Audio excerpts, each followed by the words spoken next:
उपस्थित असलेले विरोधी पक्षनेते अंबादासजी, विधान परिषदेचे दानवे साहेब, आमचे नेते सन्माननीय बाळासाहेब थोरात, सन्माननीय राष्ट्रवादीचे नेते अनिल देशमुख साहेब, अबू आझमी साहेब, जितेंद्र आव्हाड साहेब, बंटी पाटील साहेब, आमचे विधान परिषदेतील गटनेते जयंत पाटील साहेब, शेकापचे नेते राजेश राठोड आणि उपस्थित पत्रकार मित्र हो, आज छत्रपती शाहू महाराजांची जयंती। सर्वप्रथम मी छत्रपती शाहू महाराजांना जे सामाजिक न्यायाचे जनक म्हणून आम्ही म्हणतो त्यांना आमच्या या जयंतीनिमित्त विनम्र अभिवादन। खरं तर चहा पाण्याचं निमंत्रण आम्हाला मिळालं, परंतु ज्या नेतृत्वानं किंवा ज्या पक्षाने आपल्या महायुतीच्या सरकारने या राज्याला संपूर्णतः खड्ड्यात घालण्याचं काम केलं आहे आणि अभद्र युती, त्याला अनैतिक संगत म्हणतो, अशी या राज्यामध्ये सर्वप्रथम सगळ्यांना पाहायला मिळते आहे। खरं तर लोकसभेच्या निवडणुका आताच नुकत्याच झाल्या। या सरकारवरील राज्यातील असेल किंवा केंद्रातील ज्यांची फुगलेल्या छातीतील हवा काढण्याचं काम महाराष्ट्रातल्या जनतेने मतदारांनी केलंय, त्याबद्दल सर्व मतदारांचे आम्ही मनापासून आभार मानतो। आणि हे शेवटचं अधिवेशन, 14व्या विधानसभेचे शेवटचं अधिवेशन आहे। या जनाधार गमवलेलं हे सरकार आहे। फार मोठी वल्गना केल्यात 45 वगैरेच्या, आणि तीनही पक्षाची अवस्था सगळ्या महाराष्ट्राने पाहिली। ज्या छत्रपती शाहू महाराजांची आज जयंती आहे, ज्यांनी आयुष्यभर लोकशाहीचा पुरस्कार केला, त्याच कर्मभूमीमध्ये भारतीय जनता पक्षाने 2 वर्षापूर्वी हा लोकशाहीचा गळा आवळला आणि बेकायदेशीरपणे सत्ता स्थापन केली आहे महाराष्ट्राने पाहिलाय। म्हणूनच जनतेने या निवडणुकीत एक सनसनीत उत्तर या गद्दारांना दिलं आणि हेही सांगितलं की हुकुमशाही फार काळ टिकणार नाही आणि या देशामध्ये हुकुमशाह बनण्याचा कोणी प्रयत्न केला तर त्यांची जागा बाबासाहेबांच्या संविधानावर आणि लोकशाहीवर विश्वास ठेवणाऱ्यांनी सनसनीत उत्तर दिलं आहे असं आम्ही मानतो। कारण दडपशाहीनी कुठलाही देश चालवता येत नाही आणि दडपशाही करणाऱ्या पक्षाच्या पाठीमागे जनता कधीही उभं राहणार नाही, हा संदेश सुद्धा आत्ताच झालेल्या लोकसभेच्या निवडणुकीमध्ये महाराष्ट्रातील आणि देशातील जनतेने दिला आहे। हे सरकार विश्वासघातकी सरकार आहे। मुद्दाम हा शब्द यासाठी वापरला पाहिजे की देशाच्या पंतप्रधानांनी मोदी सरकारने उत्पादन खर्चाच्या 1.5 हमीभाव देण्याची वल्गना केली। खरं तर हा एक मोठा जुमलेशाहीचा किंवा ही जुमलेबाजीच आहे असं म्हणायला हरकत नाही। कारण सरकारने कुठल्याही शेती मालाला 1.5 हमीभाव दिलेलाच नाही। 2013 मध्ये सोयाबीनला जे दर मिळत होते ते दर जर शेतकऱ्याला 2024 मध्ये मिळत असतील 4600 रुपये, तर शेतकऱ्यांना फसवण्याचं काम या महापापी महायुतीने केलं असं म्हणायला हरकत नाही। या सरकारने शेतकऱ्यांची तर ही मागणी होतीच की स्वामीनाथन आयोगाच्या शिफारशीप्रमाणे सीटोवर आधारित हमीभाव द्यावा, पण यांनी नुकतेच महाराष्ट्राचे मुख्यमंत्री, उपमुख्यमंत्री निवडणुकीत मोठी हार पत्करल्यानंतर महाराष्ट्रामध्ये काही पंतप्रधानांना सांगतील आणि या हमीभावात सुधारणा होईल अशी आमची अपेक्षा होती. पण या दोघांनी मात्र, मुख्यमंत्री आणि दोन उपमुख्यमंत्र्यांनी शेतकऱ्यांचा विश्वासघात केला आहे हे यामध्ये दिसते आहे. एकनाथराव शिंदेजी मुख्यमंत्री कृषी मूल्य आणि किंमत आयोगाच्या बैठकीत गेले होते कृषी मूल्याचा. त्यावेळेस आम्हाला असं वाटत होतं की सोयाबीन आणि कापसाचा मुद्दा ते उपस्थित केले तिथे, आणि सोयाबीनला 5,100 रुपये हमीभाव द्यावा अशी मागणी सुद्धा मुख्यमंत्र्यांनी केली. पण मिळालं काय? बघा, MSP मध्ये जी वाढ झाली ती 7-8% जवळपास वाढ झाली. कापूस 7% वाढला, 7%. तूर 8% हमीभाव वाढ झाली. ज्वारीमध्ये 6% वाढ झाली आणि मक्यामध्ये 6.5% वाढ झाली. या उलट बियाणावर 35 ते 38% वाढ झाली. खतावर GST मुळे साधारणतः 35% वाढ झाली आणि शेती अवजारावर GST मुळे प्रचंड वाढ झाली. मजुरांची मध्ये वाढ झाली. खरं तर हे नतभ्रष्ट सरकार शेतकऱ्यांच्या खतावर GST लावतो, बियाणावर GST लावतो, ट्रॅक्टर आणि शेती उपयोगी अवजारावर GST लावतो 18%, आणि दुसरीकडे मात्र हेलिकॉप्टर खरेदी करत असताना 5% GST, डायमंड खरेदी करत असताना 3% GST, गोल्ड सोनं खरेदी करत असताना 2% GST. म्हणजेच हे सरकार शेतकऱ्यांच्या पाठीमध्ये खंजीर खुपसणारं आणि शेतकऱ्याला उद्ध्वस्त करणारे हे सरकार आहे. हे यामध्ये हे आता स्पष्ट झालेलं आहे. GST कुठे लावावा तर या कमिशनखोर आणि टक्केवारी सरकारला याचं भान सुद्धा राहिलं नाही. म्हणजे अंत्यविधीच्या सामानावर, प्रत्येक सामानावर 18% GST यांनी लावला. अंत्यविधीचं सामान जर महाग करत असेल तर मरणही महाग केलंय का स्वस्त केलंय, हा प्रश्न या ठिकाणी उपस्थित होतोय. आम्ही गेल्या 10 वर्षात आपण पाहतो या कोणतेही संदर्भात घेतलेले जे निर्णय आहेत तुम्ही काढून पहा, हे सर्व निर्णय शेतकरी विरोधी आहेत. गमतीचा भाग असा की DAPचा दर 460 रुपयावरून आता 1630 रुपयापर्यंत घेऊन गेले. हे 10 वर्षात झालेलं आहे. आणि 50 किलोची युरियाची बॅग होती, त्यामध्ये वाढ मात्र 150 रुपयांनी केली. मात्र पिशवीवर मध्ये त्या पिशवीतील खताची वजन आहे ते 10 किलोनी कमी केलं. 40 किलोची बॅग केली. 50 किलोची युरियाची बॅग 40 किलो केली, GR काढून केली.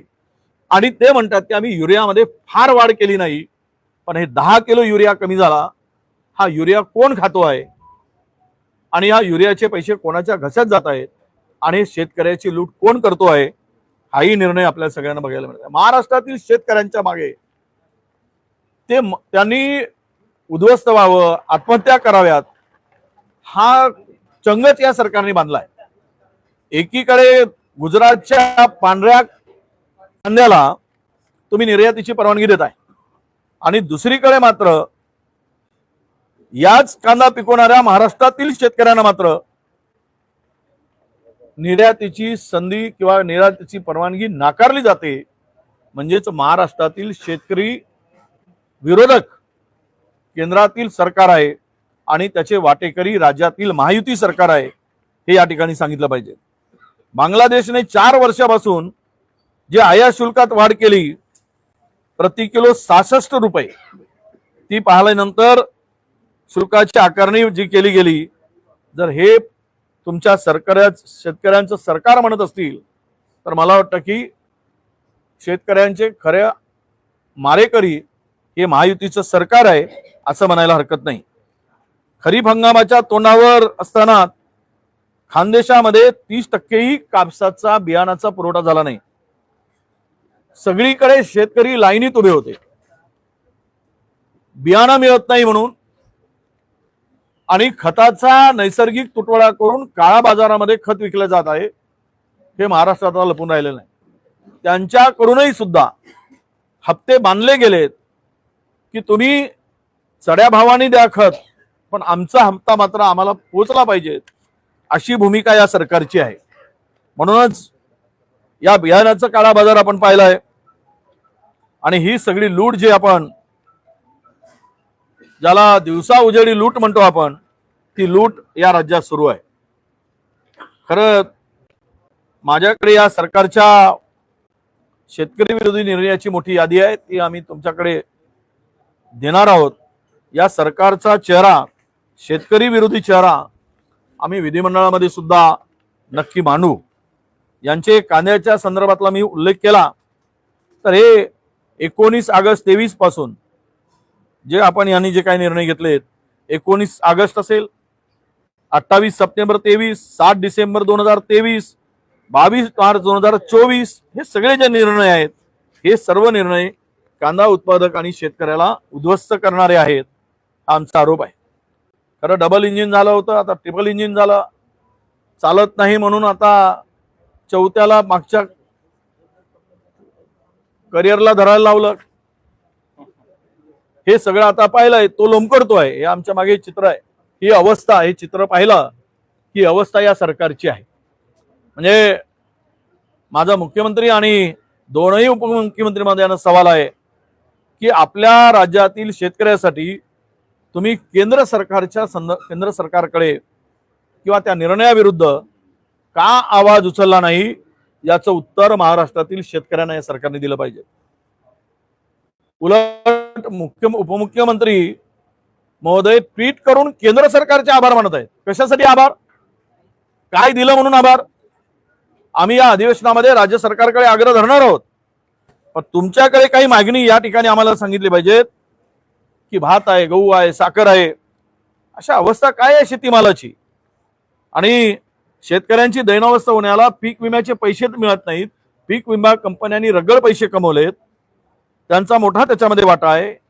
एकूणच पाहिलं आपण की राज्यामध्ये मागील 2 वर्षामध्ये अतिवृष्टी, गारपीट, कोरडा दुष्काळ या सगळ्यामध्ये केंद्र सरकारकडे प्रस्ताव पाठवण्यात विलंब झाल्यामुळे शेतकऱ्यांचे केंद्राकडून SDR NDRFच्या निकषामध्ये बसणारे असताना सुद्धा प्रस्ताव पाठवण्यास उशीर झाला म्हणून केंद्राकडून पैसे मिळाले नाहीत. आणि आज शेतकऱ्यांना या सरकारकडून कुठलीही मदत नाही. या राज्यामध्ये चारा छावण्याचा टंचाई एवढी मोठी होती, मराठवाड्यामध्ये काही भागात, विदर्भातील काही जिल्ह्यात होती, पश्चिम महाराष्ट्रातल्या जिल्ह्यात होती. एकही चारा छावणी हे सरकार काढू शकलं नाही. आणि यामुळे या सरकारची मानसिकता ही शेतकऱ्यांना उद्ध्वस्त करणारी आहे हे आता स्पष्ट होते आहे. सध्याच्या स्थितीमध्ये आपण कुणालाही या शेतकऱ्याला मदत या सरकारकडून मिळालेली नाही. म्हणूनच आम्ही या सरकारच्या एकूण कारभारावर जर राज्यातील जनतेने ठरवलं की घालवायचं आहे तर अशा सरकारकडे चहा पाण्याला जाण्याला काही औचित्य नाही. शक्तीपीठ महामार्गाच्या संदर्भात आम्ही मागणी केली की सरकारला आम्ही इशारा देतो की पर्यावरण आणि शेतजमिनीचा होणारा जो विध्वंस आहे, हे शक्तीपीठ महामार्ग जे सरकारने केलेला आहे तो तातडीने रद्द करावा, आणि हे पैसे त्या मार्गावर असणाऱ्या जे काही श्रद्धास्थान आहेत, जे काही मंदिर आहेत, त्या ठिकाणी त्यांना त्या मंदिरांच्या, त्या श्रद्धास्थानाच्या, देवळांच्या जीर्णोद्धारासाठी हा पैसा द्यावा अशी आमची मागणी आहे. खरं तर कधी नव्हे एवढं हे त्रिकुटांचं सरकार इतका भयावह लुटारू सरकार आहे भ्रष्टाचाराच्या सर्व सीमा या सरकारने पार केल्या आहे. कमिशनखोरी 30% पुढे गेलेली आहे. टेंडरबाज आणि कमिशनखोर सरकार म्हणून सरकारातील प्रत्येकाची ओळख या राज्यामध्ये निर्माण झाली आहे. बिना कमिशननं सगळ्या मंत्र्यांनी राज्याच्या प्रमुखापासून दलालांची फौज उभी केली आहे. प्रत्येक माळ्यावर दलालांना स्वतंत्र कक्ष दिले गेलेत आणि तोडपाणी त्या कक्षामध्ये त्या रूम मध्ये ही सर्रास सुरू आहे. त्यामध्ये स्मार्ट मीटर पासून जो मीटर ज्या आमच्याकडे अधिकृत बिल आहे 2900 रुपयात मिळतो, इन्स्टॉल करायसाठी फक्त 350 रुपये लागतात. त्या मीटरवर 12,500 रुपये स्मार्ट मीटरवर त्यांनी खरेदी करायचा निर्णय घेतला आणि अदानीला यांनी काम दिलं. म्हणजे गरीबाच्या खिशातून पैसे काढण्याचं पाप महायुती सरकार राजरोसपणे करताय हे यामध्ये दिसतंय. म्हणजे भरजीतील ठेकेदारांचे खिसे भरण्यासाठी 10,000 कोटीचा रुग्णवाहिकेचा टेंडर काढला, ज्याची किंमत 3,000 कोटीच्या पलीकडे असू शकत नाही. हा मुद्दा आम्ही घेऊच, पण किती लूट असावी. स्मार्ट मीटर या 10,000 कोटीच्या रुग्णवाहिका खरेदीचा टेंडर, हे टेंडर सुमित स्पेन मधील SSG आणि BVG कंपनीला देण्यात आलाय आणि आचारसंहिता लागू होण्याच्या काही तास आधी हे टेंडर या वर्क ऑर्डर सुद्धा देऊन टाकली आहे. असे किती विषय आहेत. त्यामध्ये मुंबई महानगरपालिकेला ओरबडण्याचं काम झालंय. ठेवी 12,000 कोटींनी कमी झाल्यात. ती लुटण्याचं काम मोठ्या प्रमाणात सुरू आहे. पिंपरी चिंचवड महापालिकेतील TDR आपण वाटपात झालेला नियमबाह्य जो काही काम आहे त्याच्यावर आम्ही प्रकाश टाकला होता. नामुष्की झाली मुख्यमंत्र्यांची. त्यांनी तो देवळाली TDR घोटाळ्याचा निर्णय नियमच बदलवण्याची पाळी त्यांच्यावर आली आणि त्याची किंमत कमी करावी लागली. हे आमचं यश आम्ही समजतो. आदिवासी आश्रमशाळातील विद्यार्थ्यांना 24-25 मध्ये शैक्षणिक वर्षासाठी वया, लेखन साहित्य, प्रयोगशाळा, साहित्य खरेदी यामध्ये जे काही खर्च केला गेला आहे, 300 रुपयाचा ड्रेस मागील वर्षीपर्यंत पुरवठा होत होता. 360 रुपये, 370 रुपये. या वर्षी एका कंपनीला काम देऊन 1170 रुपयामध्ये तो ड्रेस पुरवठा करण्याचं काम झालं. म्हणजे लुटारूची हद झाली, लुटण्याची हद झाली. एखाद्या दुसऱ्याच्या शेतात जो बैल घुसतो त्याला, किंवा लुटारू तो म्हणजे दुसऱ्याच्या शेतामध्ये हिरवा चारा खाण्याची सवय असलेल्या बैलाला घंटा बांधली की त्या घंटाचा आवाज येतो, त्याला त्या गळ्यात घंटा बांधला जातो. त्यामुळे त्याला वाटतं की आता माझ्या घंट्याचाच आवाज आहे, माझ्याकडे कोणी बघणारे नाहीत, म्हणून तो राजरोसपणे अधिक खायला लागतो. असे बैल या राज्यामध्ये घंटा बांधलेले अधिकृत मंत्र्यांच्या रूपाने लुटण्यासाठी तयार झाले. 1100 रुपयाला ड्रेस, 1150 रुपयाला, 350 रुपयाचा ड्रेस हा राज खरेदीला. किती लूट असावी. आणि लाज शरम अजिबात काही ठेवली नाही. जितकं ओरबडून खाता येईल राज्य तेवढं ओरबडून खा. आणि एकमेव आमचा धंदा, चंदा लो धंदा दो, हाच काम राज्यामध्ये राजरोसपणे सुरू आहे. म्हणून त्याची मालिका ही भ्रष्टाचाराची प्रचंड मोठ्या प्रमाणात आहे. एसटी महामंडळाच्या बसेस खरेदीचा निधी आहे. अहो किती दिवस फाईल राहावी 2200 बस खरेदी करायसाठी. साधारणतः ही फाईल मुख्यमंत्र्यांच्याकडे फाईल सही होण्यासाठी जाऊन, कारण सगळ्या गाड्या भंगार झाल्या आहेत. सरकार भंगार आणि एसटी महामंडळाच्या गाड्याही भंगार.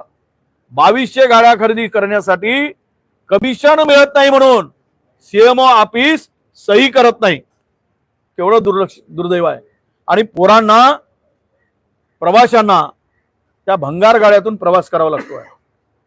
इतपत खाण्याची मर्यादा या सर्व महायुतीच्या लोकांनी सुरू केली आहे.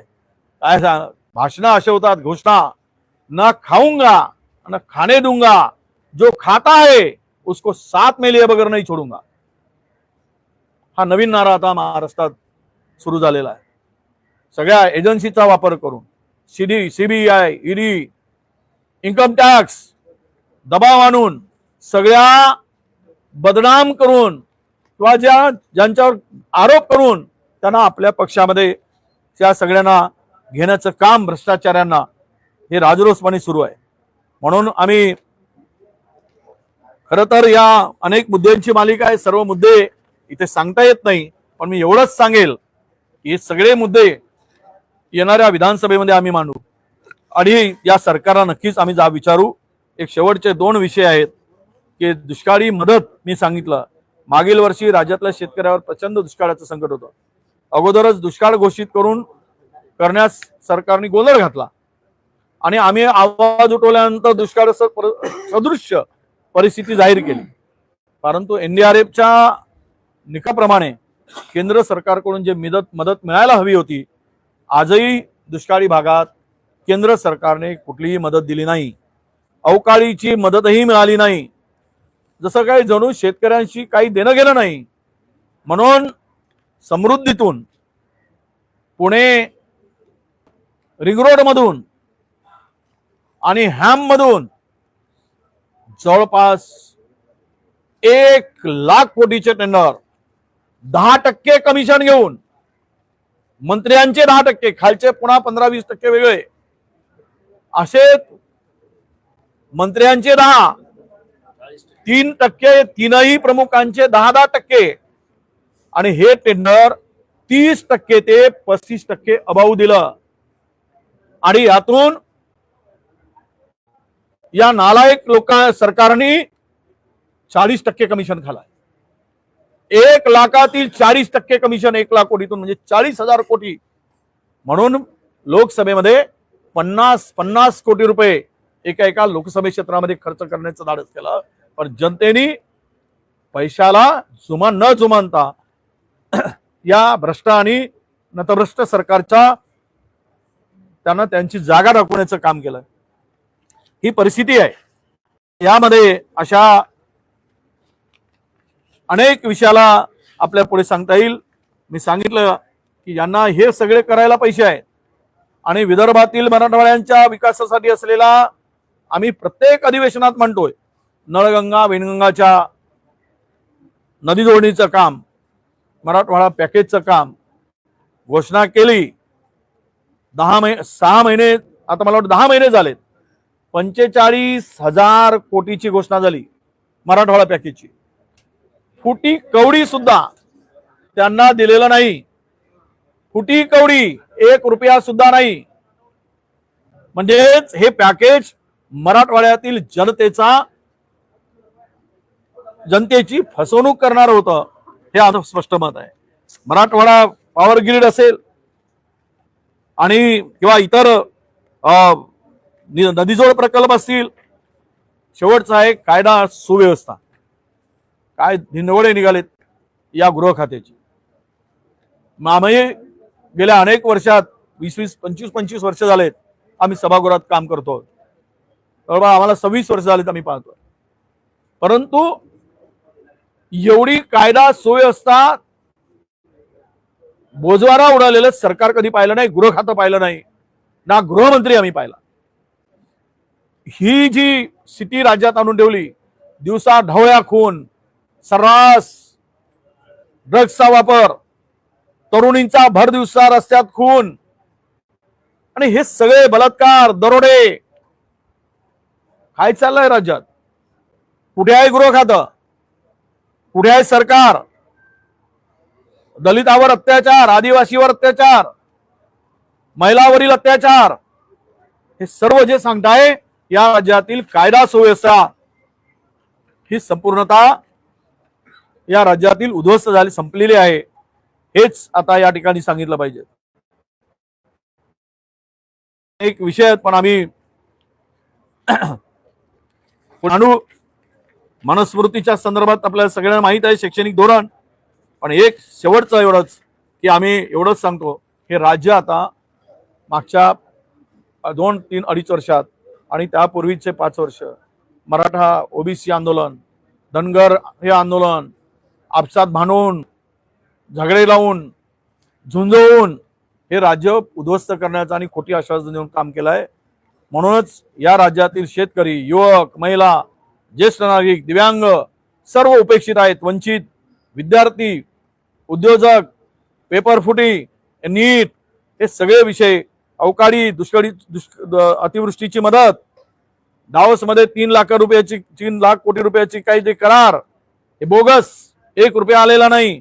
राज्यातील उद्योग बाहेर पळून नेलेत, राज्यातील बेरोजगारांना वाऱ्यावर सोडलं, राज्याला कर्जबाजारी केलं, गुंडांना पोचण्याचं काम सर्रास सुरू आहे. मंत्रीच गुंडांना पोचतायत. पुण्यामध्ये आपण पाहिलंय मंत्र्यांचे गुंडांचे टोळ्या निर्माण केलेत. मंत्र्यांनी ड्रग्सचा विळखा पूर्ण महाराष्ट्राला घातलाय. गुजरात कनेक्शन त्या ड्रग्स आहे आणि हे आरक्षणावरून जाती भांडणं लावणं हे सर्व जे आपण पाहिल्यानंतर या सरकारचा नकारात्मक दृष्टिकोन आणि या जनतेला वाऱ्यावर सोडून उद्ध्वस्त करण्याचं महाराष्ट्राला केलेलं पाप, यामुळेच या नतभ्रष्ट आणि भ्रष्टाचाराने अखंड बुडालेल्या सरकारच्या चहा पाण्याला, जे सरकार शेतकरी विरोधी आहे, जे सरकार विद्यार्थी विरोधी आहे, जे सरकार बेरोजगार विरोधी आहे, ज्या सरकारने महाराष्ट्र लुटून खाला आहे आणि महाराष्ट्राच्या अस्मितेला कलंक म्हणून हे सरकार आहे, अशा सरकारच्या चहा पाण्याला न जाण्याचा निर्णय आम्ही घेतलाय. त्यावर बहिष्कार टाकण्याचा आम्ही निर्णय घेतलाय. म्हणून आपण आपल्यापुढे हे सर्व मुद्दे मी मांडलेले आहेत. आता यानंतर आता खरं तर भविष्यामध्ये महाराष्ट्रात सुद्धा म्हणजे सीए आणि एनआरसी हे महाराष्ट्रामध्ये आणण्याचा प्रयत्न सरकारने सुरू केलाय. पण आम्ही सरकारला सांगतोय की तुम्ही महाराष्ट्रात सीए आणि एनआरसी आम्ही लागू देणार नाही. तुमचे मनसुबे आम्ही धुळीस मिळवल्याशिवाय राहणार नाही. कोणत्या हालतीत या पुरोगामी महाराष्ट्राला असा कलंक आम्ही लागू देणार नाही, हा विश्वास आम्ही देतो आहोत. या सर्व विषयाच्या संदर्भात आणि यातील अनेक विषय घेऊन आम्ही विधानसभेमध्ये मांडू. पण या सरकारच्या ऐकून भ्रष्ट याला समजून आम्ही चहा पाण्यावर बहिष्कार टाकलाय. यानंतर आमचे दानवे साहेब आपली भूमिका या ठिकाणी मांडणार आहे. विरोधी पक्षाने सरकारच्या चहा पानावर बहिष्कार टाकलेला आहे. सर्व राजकीय विषय, सामाजिक विषय, राज्याचे विषय मांडत असताना राज्याचे मुख्यमंत्री, राज्याचे दोन्ही उपमुख्यमंत्री कशा पद्धतीनं बेजबाबदारपणे वागत आहे हे सुद्धा समोर येत आहे. काल राज्यातील सर्व बँकांची बैठक झाली. त्याच्यामध्ये मुख्यमंत्र्यांनी शेतकऱ्यांच्या कर्ज पुरवठ्याविषयी वक्तव्य केलं. परंतु आजही राज्यामध्ये नॅशनलाइज बँकांनी 25% वर कर्ज दिलं नाही. उपमुख्यमंत्र्यांनी असं सांगितलं की सिबिल सक्तीचं करणाऱ्या अधिकाऱ्यावर कारवाई करू. परंतु सगळ्या बँका सिबिल सक्तीचं करतायत, एकाही अधिकाऱ्यावर राज्यात कारवाई नाही. दुसरीकडे उपमुख्यमंत्री अजितदादा पवार जीएसटी सारख्या महत्वाच्या काउन्सिलच्या बैठकीला गैरहजर राहतात. आपल्या राज्याच्या दृष्टीनं ही बैठक महत्वाची असते. राज्याचे अर्थमंत्री काही राज्याशी संबंधित विषय, जसं आता वडेट्टीवार साहेबांनी सांगितलं की हेलिकॉप्टर खरेदीला 5%, तर शेतकऱ्यांच्या वेगवेगळे जे अवजारं लागतात, आयुध लागतात, वस्तू लागतात, याच्यावर 18% जीएसटी कर आहे. आणि म्हणून राज्याचे हे जे स्वतः म्हणतात 3 चाकी ज्यांचं जे काय आहे त्रिमूर्तीचं, तिन्ही बेजबाबदारपणे काम करतात, अशा प्रकारची स्थिती. पुण्याची घटना घडली होती जी ऍक्सिडेंटची, याच्यामध्ये सुरुवातीला कशा पद्धतीनं गुन्हे दाखल झाले होते, नंतर कशा पद्धतीनं झालं आपल्याला चांगल्या पद्धतीनं माहिती आहे. नीटच्या परीक्षेमध्ये राज्यातले काही लोकांना अटक केली जातात. या सगळ्या राज्यामध्ये सुद्धा होणाऱ्या ज्या स्पर्धा परीक्षा वेगवेगळ्या तलाट्याच्या असेल, पोलिसांच्या असेल, याच्यामध्ये सुद्धा मोठ्या प्रमाणावर गैरप्रकार होतोय. आणि म्हणून या सगळ्या विषयाकडे सुद्धा सरकार लक्ष देत नाही. वेगवेगळ्या ठिकाणी वेगवेगळ्या औद्योगिक क्षेत्रामध्ये, विशेषतः डोंबिवलीमध्ये मागच्या काळामध्ये 2दा स्फोट झाले, कित्येक लोकांचा जीव गेला, परंतु सरकार याच्यामध्ये बेजबाबदारपणे वाटते. कोस्टल रोड जो झाला याला गळती सुरू झाली 4 महिन्यात. अटल सेतू झाला त्याला भेगा पडलेल्या आहे. आणि म्हणून अशा पद्धतीने राज्यातलं सरकार युवकांच्या विरोधात आहे. आज या राज्यातल्या युवकांमध्ये प्रचंड असंतोष आहे. मग वीज विभागाची भरती असेल, पोलीस विभागाची भरती असेल, महसूल विभागाची भरती असेल, या सगळ्यामध्ये मोठ्या प्रमाणावर गैरप्रकार होतो. राज्य सरकार डोळे झाकून हे सगळं बघतंय. आणि म्हणून हे अधिवेशन जसं सरकारचं जसं हाय हाय म्हणतो तसं महायुती सरकारला बाय बाय करणारं अधिवेशन ठरणार आहे.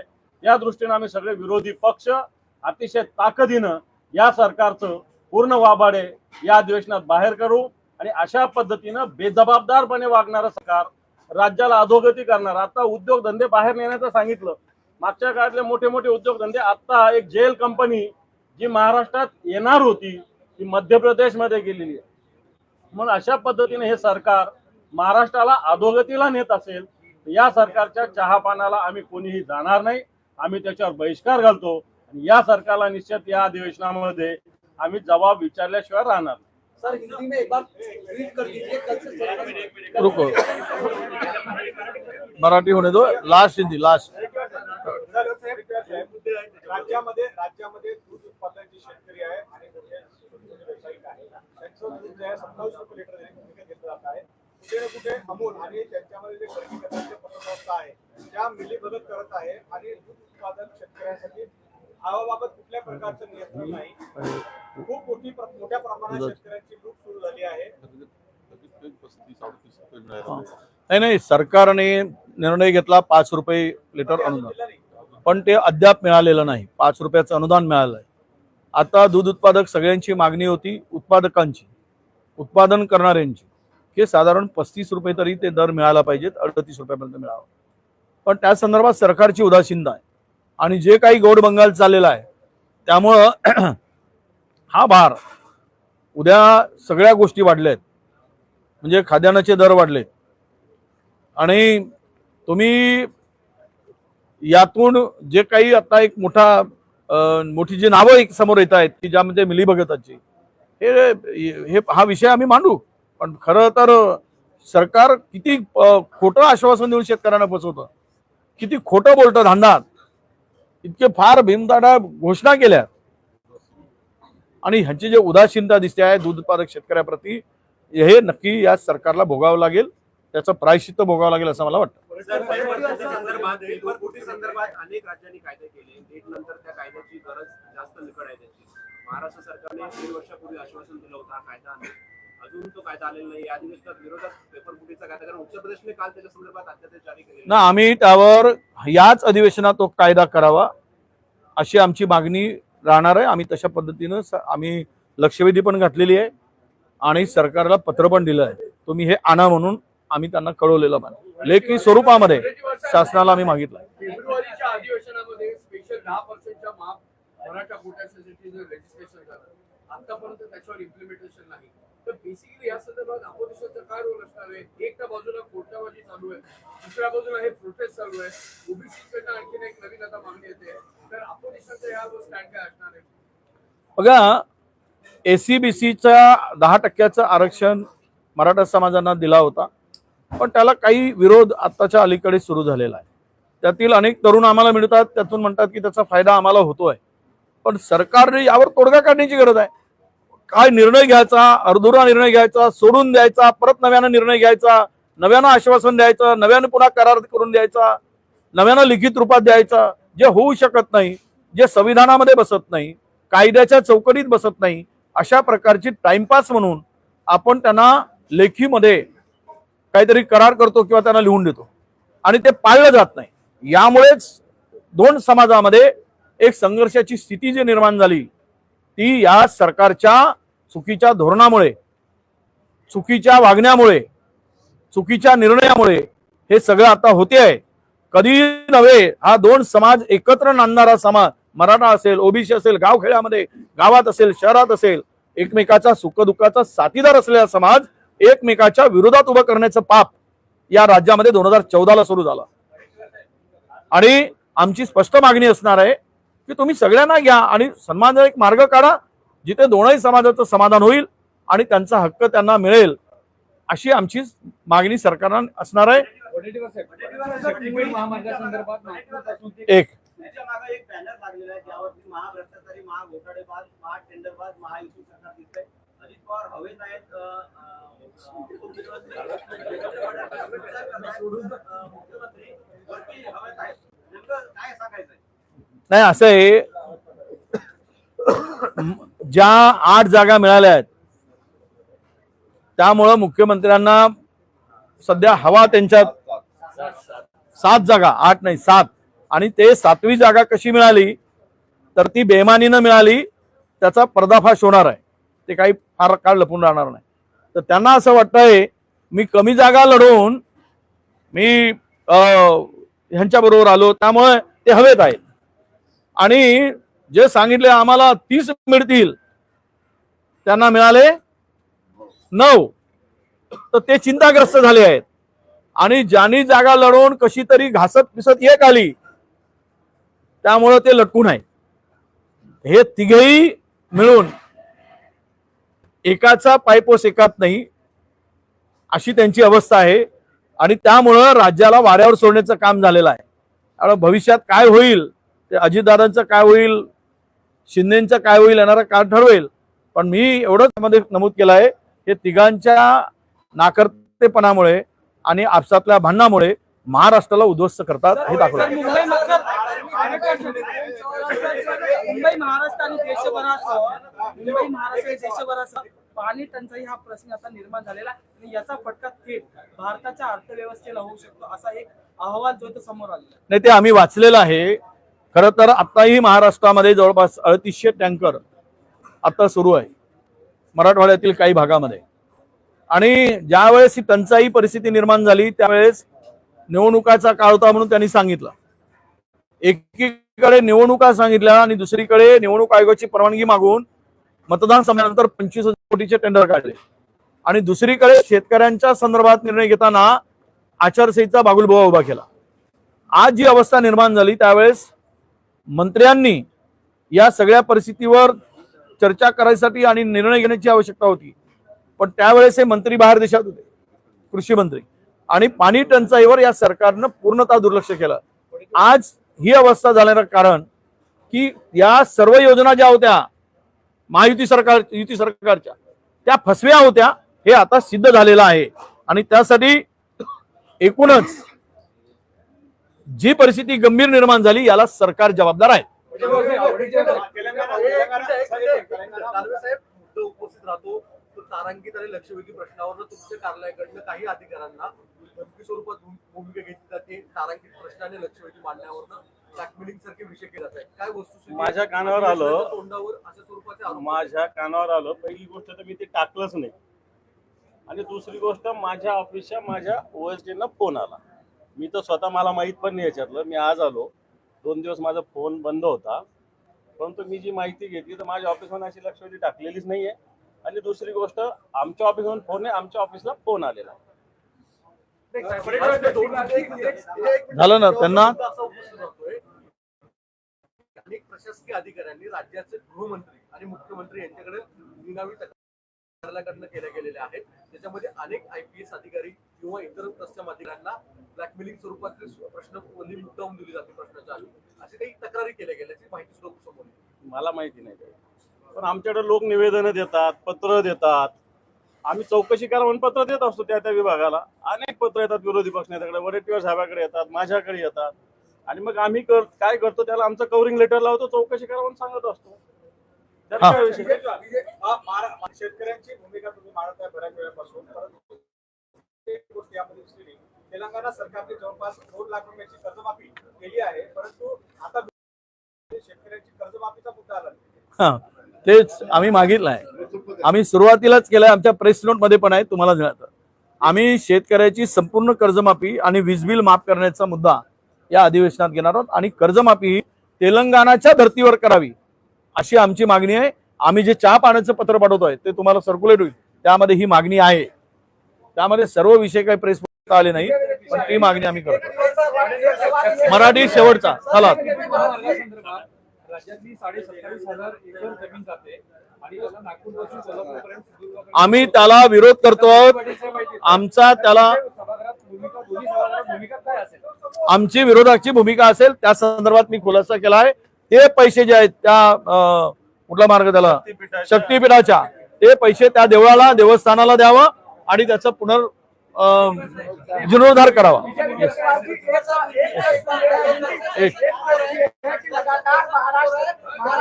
हिंदी में भारत सरकार काम कर रही है, उसको लेकर विपक्ष किस तरीके से देख रहा है? सामने कई ऐसे देखिए सेशन ये 14वीं विधानसभा का आखिरी का सेशन है.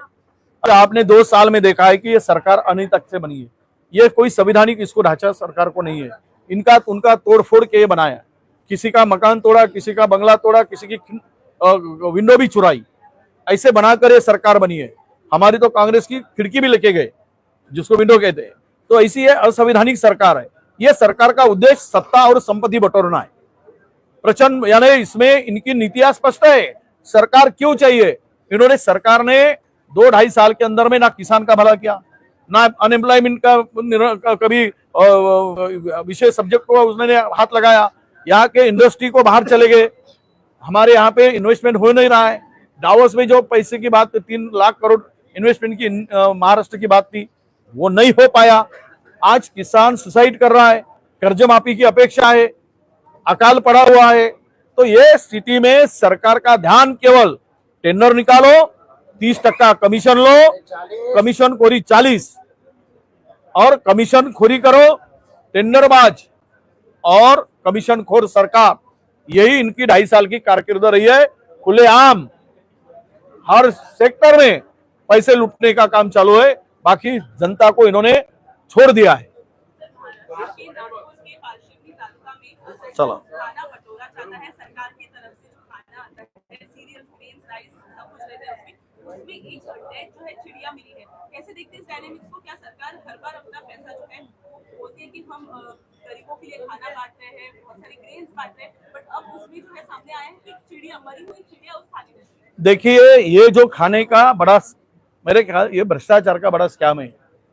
ये पूरा का पूरा बोगस खाना तो 25% लोगों को भी नहीं दिया जा रहा है और 100% का पैसा निकाला जा रहा है.